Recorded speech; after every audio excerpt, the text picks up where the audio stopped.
Dinagsa ng fans ang 2024 Olympic Torch Relay sa Paris, France para masilayan ang torchbearer ng South Korea na si Jin ng BTS. Sinalubong ng hiyawan ang pagdadala ni Jin ng torch. Bit-bit din ng fans ang watawat ng South Korea at poster bilang pagsuporta kay Jin. Nangyari ang historic appearance ni Jin sa Olympics, isang buwan matapos siyang makalabas mula sa mandatory military service. Magsisimula ang Olympics sa July 26.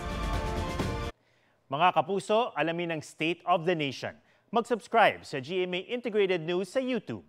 Sa ating mga kapuso abroad, samahan niyo kami sa GMA Pinoy TV at sa www.gmanews.tv.